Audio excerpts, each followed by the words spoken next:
ये है हमारे मोदी जी का वन रैंक वन पेंशन पे झूठ का ग्राफ, जो 2014 में 5300 करोड़ से चला था और 1000% की ग्रोथ रेट से ये 6 महीने पहले राजस्थान के चुनाव में 70,000 करोड़ हो गया। 2 महीने पहले रेवाड़ी में कहा 1 लाख करोड़ रुपया वन रैंक वन पेंशन का दे दिया है, और 2 दिन पहले, मात्र 2 महीने बाद 2 दिन पहले मंडी में 25 मई को उन्होंने कहा 1.25 लाख करोड़ रुपया दे दिया है। तो इनकी झूठी वाणी आप देख सकते हैं किस तरह से ये अपने देश के लोगों को बरगला रहे हैं, सैनिकों को, पूर्व सैनिकों को और देश की सुरक्षा को बरगला रहे हैं। ऐसे झूठे प्रधानमंत्री को देश में सत्ता चलाने का कोई अधिकार नहीं है। इनका राष्ट्रवाद पूरी तरह से झूठा है। सरहदों पर जाकर सियाचिन में, कारगिल में, दराज में सैनिकों के साथ होली दिवाली मनाते हैं, और जैसे ही वापस आते हैं तो उनकी कभी डिसेबिलिटी पेंशन को बंद कर देते हैं। और सबसे बड़ा, देश के साथ जो खिलवाड़ किया गया है, देश की सुरक्षा के साथ जो खिलवाड़ किया गया है,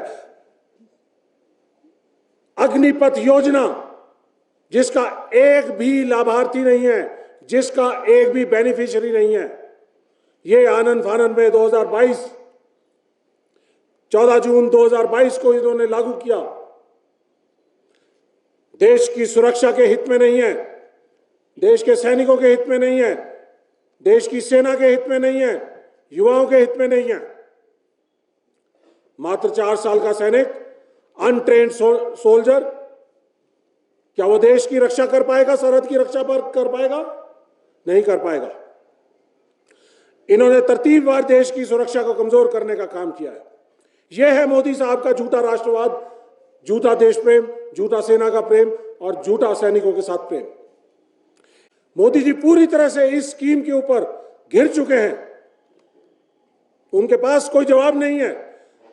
जहां कहीं जा रहे हैं वहां पर युवा, पूर्व सैनिक, सभी राजनीतिक दल सब पूछ रहे हैं कि एक लाभार्थी तो दिखा दीजिए, एक बेनिफिशियरी तो दिखा दीजिए, लेकिन कोई बेनिफिशियरी नहीं है।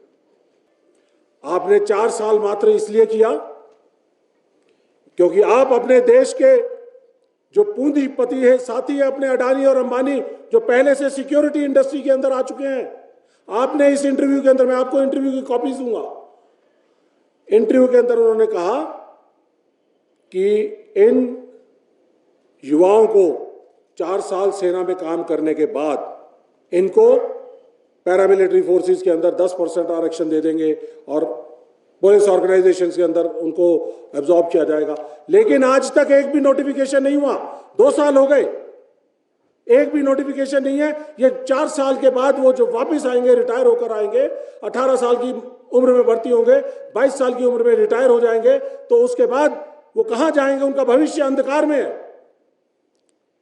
आप कहते हैं 10% रिजर्वेशन, कहां रिजर्वेशन है? कोई नोटिफिकेशन दिखाइए। फील्ड है हमारे पूर्व सैनिक, उनके लिए 7,82,000 पद आज भी खाली हैं। क्यों नहीं भरे? क्यों हमारे पूर्व सैनिकों को इंडस्ट्रीज के चौखटों पे, इंडस्ट्रीज के सामने सिक्योरिटी का काम करना पड़ रहा है?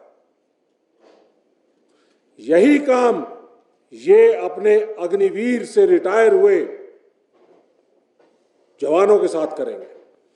शाह साहब ने भी और राजनाथ जी ने भी, दोनों ने अपने इंटरव्यू में कहा है कि इन लोगों को बहुत सारे इंडस्ट्रियल हाउसेस इन लोगों को एब्जॉर्ब करने के लिए तैयार हैं।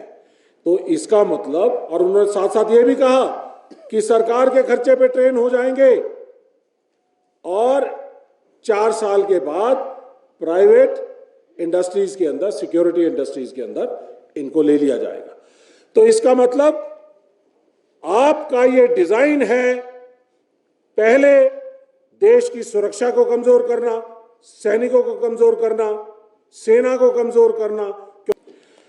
जो बच्चे तैयारी कर रहे थे अग्निपथ स्कीम आने से पहले, उनमें से कुछ बच्चे ये हैं, 1.5 लाख बच्चे ऐसे थे जो 2019 से लेके और 22 के दौरान 60 लाख लोगों में से 1.5 लाख बच्चे सिलेक्ट हो गए थे, ज्वाइनिंग की इंतजार कर रहे थे और ये गुहार लगा रहे थे कि हमारी ज्वाइनिंग कराई जाए।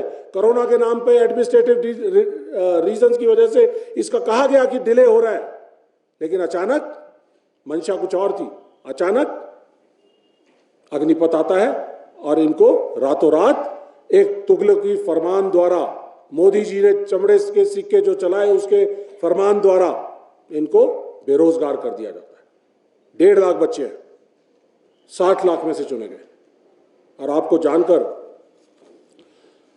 खुशी होगी कि इन बच्चों के साथ कांग्रेस पार्टी ने अपना दिल जोड़ा। हम लोगों ने 1 साल से इनके साथ लड़ाई लड़ रहे हैं। तो जय जवान कैंपेन हमने जनवरी में चलाई, जनवरी से लेकर आज तक चला रहे हैं।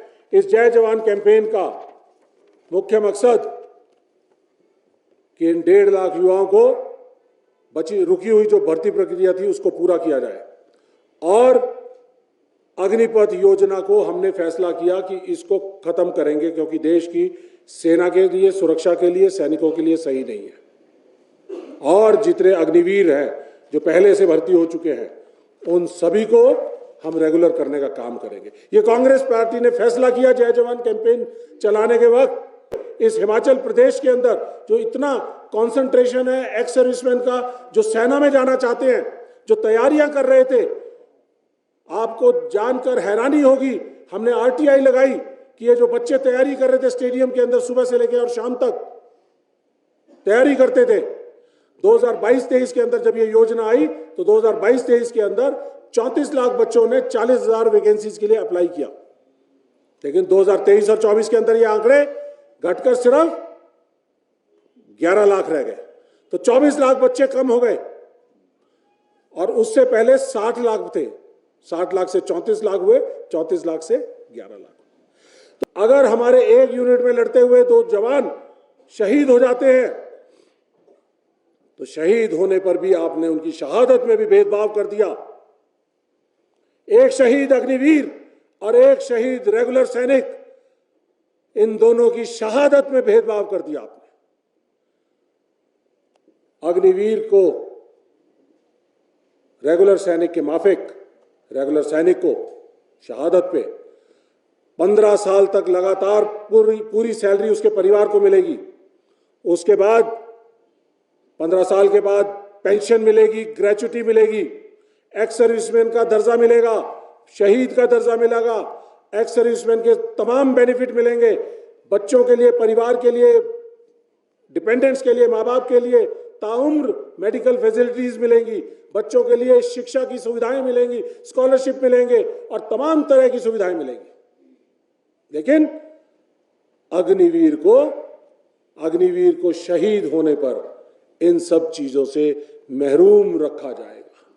तो क्या आप अपने देश के शहीदों के साथ ये भेदभाव मंजूर करेंगे? तो इसलिए कांग्रेस पार्टी ने अपने न्याय पत्र के अंदर फैसला किया है कि अग्निपथ योजना को खत्म किया जाएगा, अग्निवीरों को रेगुलर किया जाएगा और पुरानी भर्ती प्रक्रिया को लागू किया जाएगा, ताकि हमारे हिमाचल के बच्चे फिर दोबारा से भविष्य उनका बन पाए और वो वापस देश की सेनाओं में भर्ती हो सके और देश की सरहदों की रक्षा कर सके और देश के लिए मरने मिटने के लिए कुर्बान होने वाले हिमाचल के वीर भूमि से आने वाले बच्चों का भविष्य उज्जवल हो। तो ये